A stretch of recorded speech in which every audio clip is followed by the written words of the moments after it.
이제 가지고 계신 유인물을 보시면서 또 이 시간 함께 말씀을 함께 나누기 소망합니다. 예전에 교육부에서 역사 교과서를 하나의 책으로 만들려고 했던 적이 있습니다. 무슨 뜻인가 하면은 출판사마다 각기 다른 관점으로 이제 교과서를 만듭니다. 그래서 교육부에서는 이번에는 한번 하나의 관점으로 만들어 보자 해서 그렇게 추진을 했습니다. 제가 지금 하고자 하는 말은 정치 얘기는 아니고요, 단지 있었던 일을 토대로 제가 하고 싶은 말을 이제 하고 싶은 겁니다. 사실 역사를 기록한다는 것이 결코 단순한 것은 아닙니다. 왜냐하면 하나의 사건이 있어도 그 사건을 기록하는 각 사람의 생각과 환경에 따라 또 시대 상황에 따라서 얼마든지 다양하게 역사가 기록이 되기 때문입니다. 또 이런 말이 있습니다. 때론 역사는 승자의 기록이기도 합니다. 그러니까 패자보다는 그 역사의 승자가 더욱 역사를 기록하면서 승자를 돋보이게 하고 패자를 낮추기도 하죠. 즉 역사라는 것은 이만큼 단순한 것이 아닌 다양하고 복잡한 관점과 기록이 되어 있다는 것입니다. 또 이런 말이 있습니다. 역사는 과거와 현재의 끊임없는 대화이다. 그리고 또한 그 과거와 현재의 그 대화를 통해서 우리는 미래를 예측하고 계획할 수 있는 것이죠. 즉 과거에 잘한 것은 오늘에 더욱더 발전시키고 잘못한 것은 반성함으로써 더 나은 미래를 만드는 것, 이것이 어쩌면은 과거와 현재의 끊임없는 대화이고 그것이 바로 역사라는 것입니다. 또 그러한 대화를 만들기 위해서는 다양한 관점으로 역사를 배우면서 옳은 관점을 취하고 때로는 나쁘거나 틀리거나 왜곡된 것을 버린다는 것입니다. 그렇게 교육부에서 이게 지침을 내리니까 많은 지식인들이 반대를 했습니다. 자, 그런데 그 반대를 하는 한 시위자의 문구에 이런 말이 써 있습니다. 복음서도 4권인데. 네. 역사교과서를 반대하는 사람들에게 이런 문구가 있다는 것이죠. 복음서도 4권인데 왜 역사교과서를 한 권으로 하느냐라고 이렇게 반문하는 시대의 문구가 있었습니다. 여러분, 예수님은 한 분이신데 복음서가 4권입니다. 물론 이 4권은 정경, 즉 정식으로 인정되어진 복음서입니다. 서기 367년에 성 아타나시오에 의해 확정된 신약 성경 말씀 중에 예수님에 대한 기록으로서 마태, 마가, 누가, 요한 이 4권의 복음서가 정식으로 인정받았습니다. 아마도 정식으로 인정받지 못한 여러 말씀을 포함하면 어마어마할 것입니다. 특별히 사도 요한은 요한복음 21장에서 이렇게 말하고 있습니다. 이 일들을 증언하고 이 일들을 기록한 제자가 이 사람이라. 우리는 그의 증언이 참된 줄 아노라. 예수께서 행하신 일이 이외에도 많으니 만일 낱낱이 기록된다면 이 세상이라도 이 기록된 책을 두기에 부족할 줄 아노라.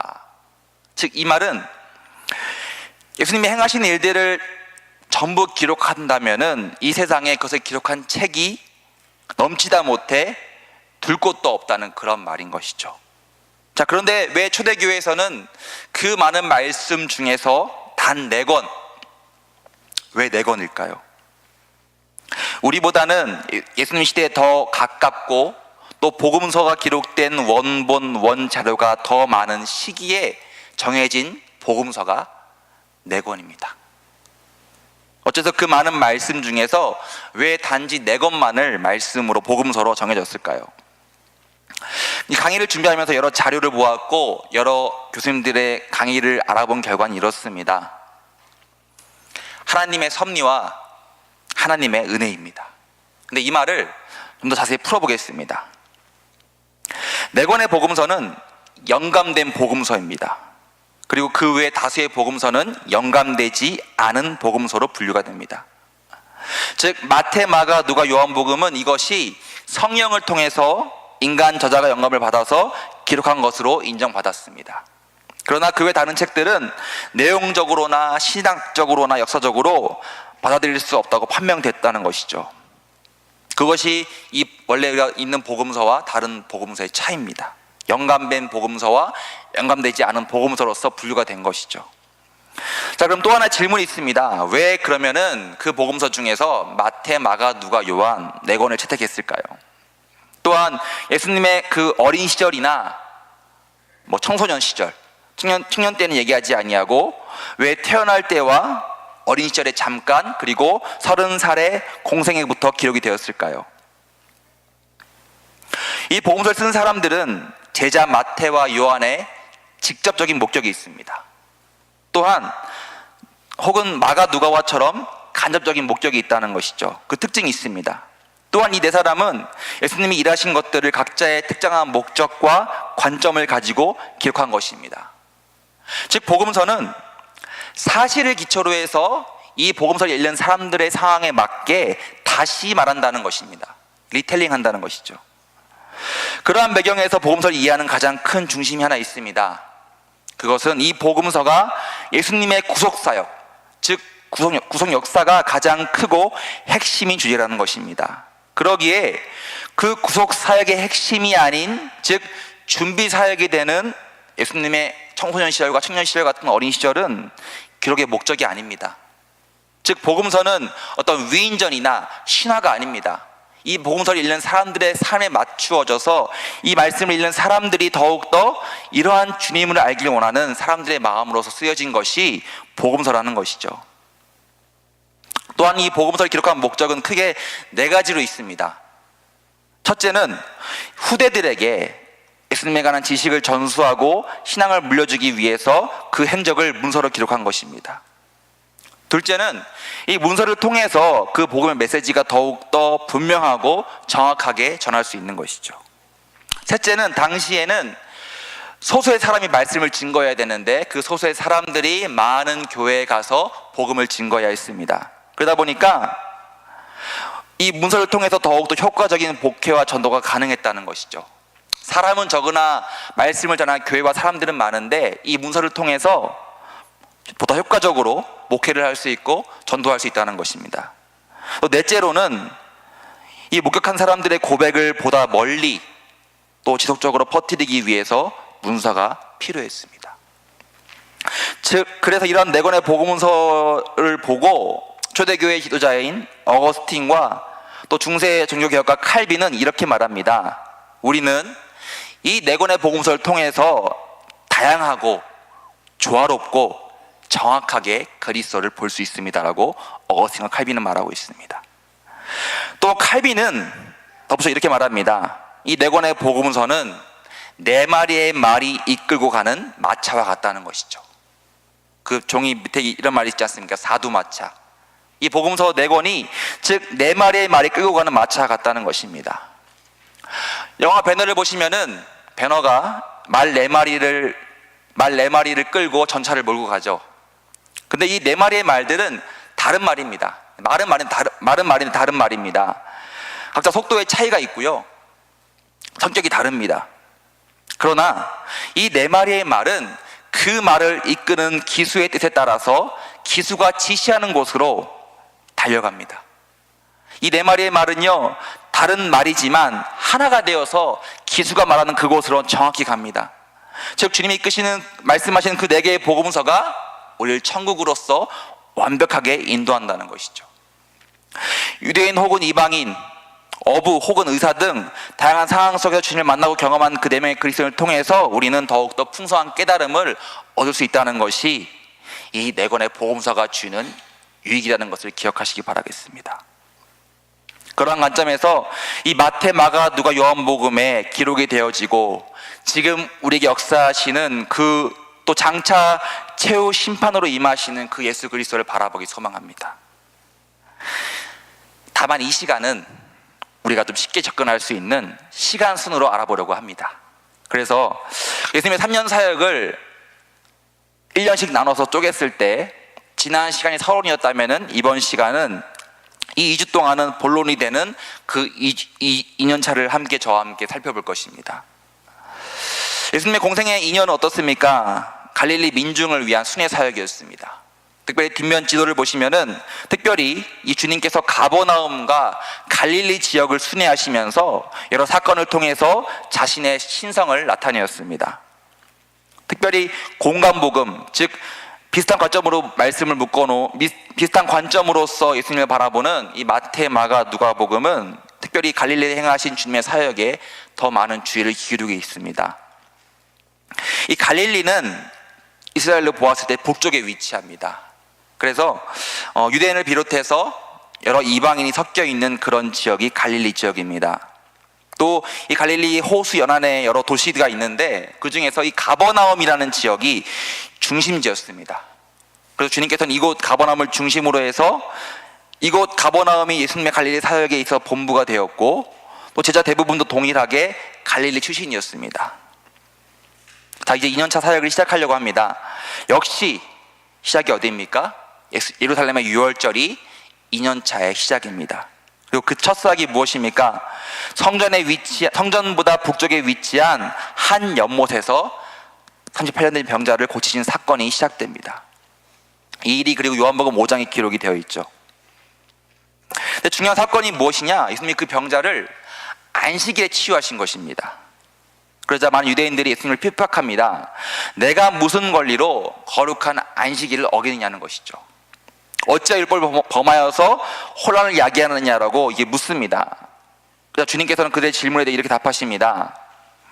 내 아버지께서 이제까지 일하시니 나도 일한다. 이 말은 하나님은 나의 아버지시고 나는 그의 아들로서 내가 일하신다는 고백입니다. 자, 그러자 유대인들의 반응이 어떠할까요? 이전까지는 말로서 비난만 했다면 이제는 참을 수가 없어서 예수님을 죽이려고 의논하기 시작합니다. 왜냐하면 안식일을 범할 뿐만 아니라 감히 나사렛 시골의 한 목수 한 사람이 하나님을 나의 아버지라고 칭하는, 즉 전무후무한 신성 모독을 지금 예수님이 하고 계시기 때문입니다. 그러자 요한복음 6장 1절에 이렇게 말씀하고 있습니다. 그 후에 예수께서 디베레 갈릴리 바다 건너편으로 가시매 라고 요한복음 6장 1절에 말하고 있습니다. 즉 예루살렘에 오래 머물지 아니하시고 다시 갈릴리 지역으로 예수님이 올라가시는 거죠. 그런데 갈릴리 지역에서 또다시 안식일 논쟁이 벌어지게 됩니다. 하나의 사건은 그 올라가는 어느 마을에서 예수님과 그 일행이 밀밭 사이를 지나가게 될 때에 제자들이 예수님 앞에 서서 밀을 젖히면서 길을 만들고 나아가는 중이었습니다. 그런데 배가 고파서 밀밭을 지나면서 밀 이삭을 잘라서 손으로 비벼가지고 그것을 껍질을 벗겨서 먹었습니다. 또 바리새인들이 이렇게 말을 하고 있습니다. 그 밀을 자르는 것도 동일하게 안식일을 범하는 것이라고 주님을 비난합니다. 또 다른 사건은 다른 안식일에 어느 회당에서 예수님께서 손 마른 자를 고치십니다. 손이 마른 병이라는 것은 마치 식물이 마르듯이 손에 신경이 상하여서 그 손이 천천히 오그라드는 병이 손이 마른 병이라고 합니다. 오늘날로 말하면 중풍이나 혹은 루게릭 병이라고 볼 수 있습니다. 이렇게 주님께서 안식일에 오랜 병자를 고치시고 또 제자들이 밀을 먹고 또 손 마른 자를 고치심으로써 서기관과 바리새인과 헤롯 당들이 이제는 서로 다른 집단이면서 예수님을 죽이기 위해 하나가 되는, 즉 자신의 이익을 위한 연합을 시작하는 것이 또한 이때의 사건입니다. 자, 그러면 왜 주님께서는 굳이 반대자의 표적이 되는 안식일 사건을 행하실까요? 왜 주님께서는 사서 고생을 하실까요? 왜 주님께서는 그들이 안식일을 범하는 것을 보는 줄 알면서도 왜 그렇게 예루살렘에서 갈릴리 마을에서 그러한 일을 행하실까요? 마가복음 2장에서 이렇게 말하고 있습니다. 마가복음 2장 말씀 제가 읽겠습니다.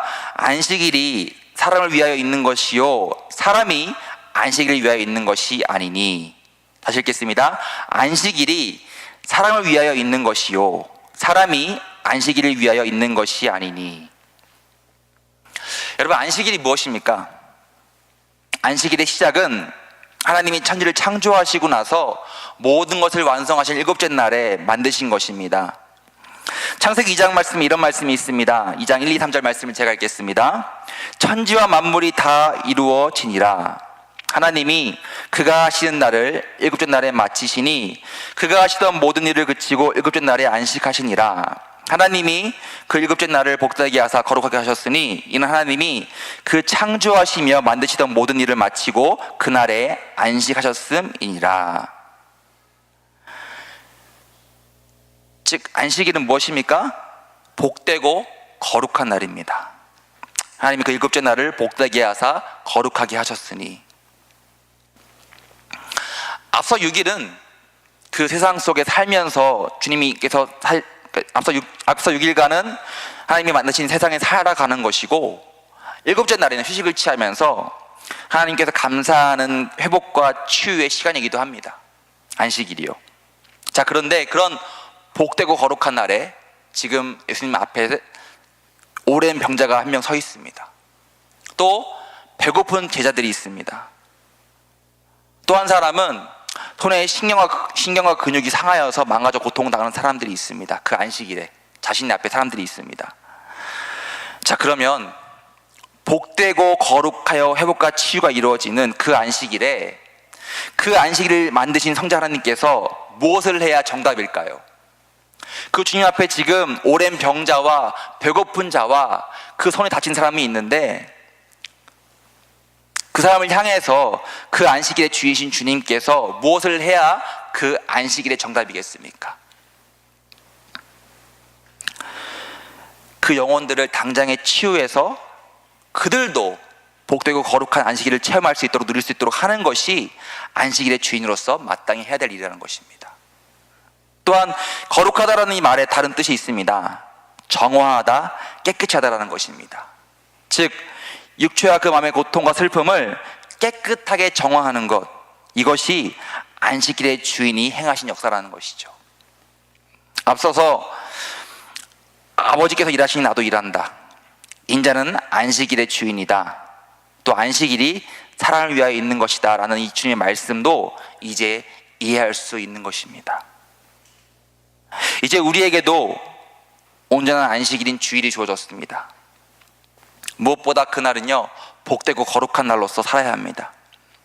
한 주 동안 인도하심에 감사하고 또한 회개하며 새롭게 다가올 한 주를 준비해야 하는 그러한 복되고 거룩한 주일로 경험되어야 하는 것이 우리가 또 맞이해야 될 주일인 것이죠.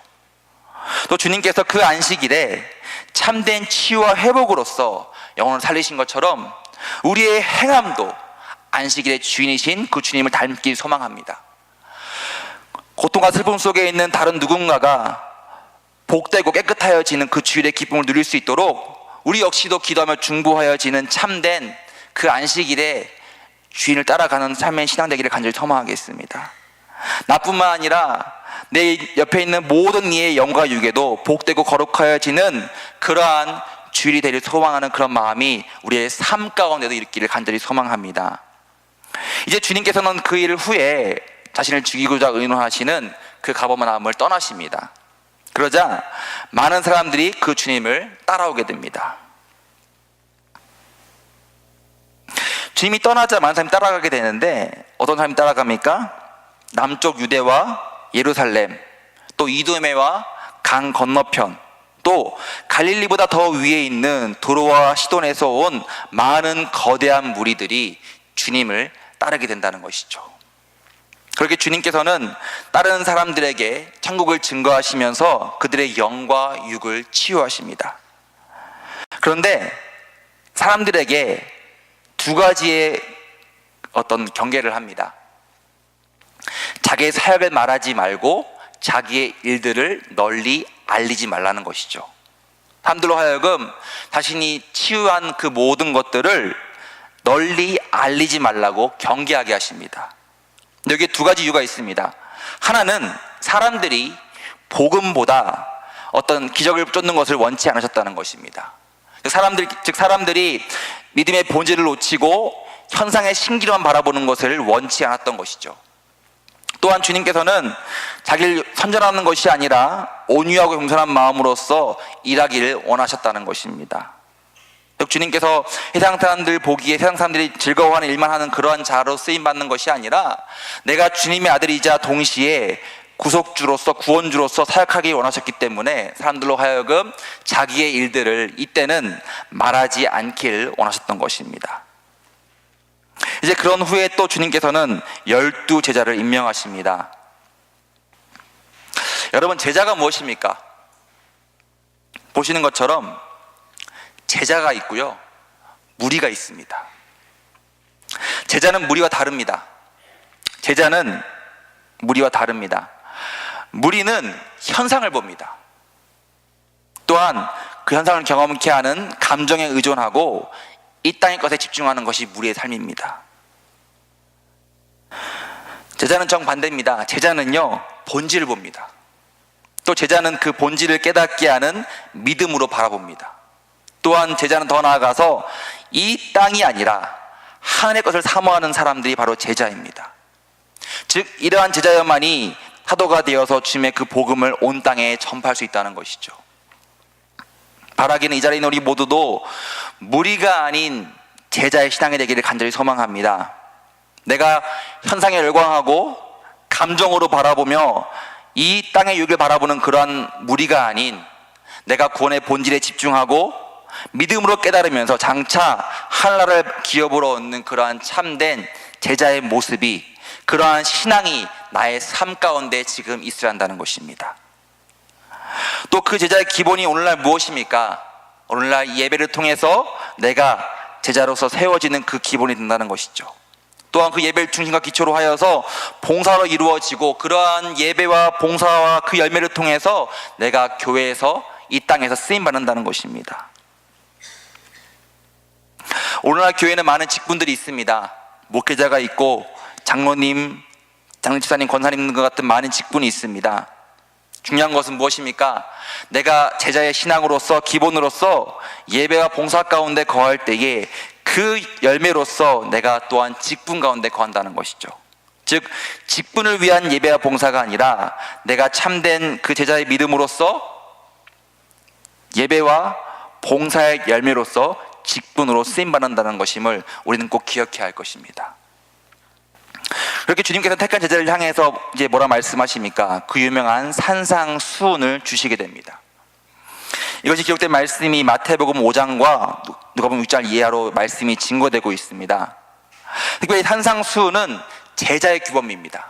즉 이 말씀을 듣는 사람들이 그리스도의 제자로서 이 땅 살아갈 때 더 나아가서 하나님의 아들, 딸이 되는 우리에게 본질이 무엇이고 추구하는 것이 무엇인지를 증거하는 것이 바로 이 산상수훈인 것입니다. 또 산상수훈의 이 총 주제는요, 하나님 나라입니다. 그래서 그 나라의 백성이 되어지는 제자의 특성과 임무와 태도와 위치가 이 산상수훈에 기록이 되어 있다는 것이죠. 바울이 이렇게 말하고 있습니다. 우리가 그리스도 안에 거할 때에, 즉 우리 그리스도인은 천국 시민, 즉 천국 시민권자입니다. 이 말을 바꿔 말하면 장차 우리 앞에 반드시 임할 하늘나라를 확정하는 증거인 것입니다. 또한 내가 살아가는 이 순간에도 내가 하늘나라 시민됨을 삶으로 증거해야 한다는 것입니다. 여러분, 우리는요 하늘나라의 불법 체류자가 아닙니다. 여러분, 이런 사람들의 삶은 어떠합니까? 늘 도망다니고 숨어 살고 자기의 신분을 나타내지 못하는 것이 불법 체류자의 삶입니다. 늘 도망다니죠. 그러나 하늘나라의 시민권자는 당당합니다. 내가 어디를 가든지 무엇을 하든지 나의 신분을 증명할 수가 있습니다. 오늘 말씀을 요약하면서 우리의 삶 가운데 역사하시는 예수님의 구속사역을 요약하자면 이것입니다. 주님 말씀하십니다. 너희는 하늘나라의 당당한 시민권자라고 주님 말씀하시는 것이죠. 내가 하늘나라 시민권자를 부끄러워하는 것이 아니라, 불법으로 거하는 것이 아니라 당당한 제자로서, 아들과 딸로서 내가 지금 거하고 있다고 주님은 말씀하고 있다는 것입니다. 그것이 오늘 말씀이 증거하고 있는 예수 그리스도의 구속사역의 증거라는 것입니다.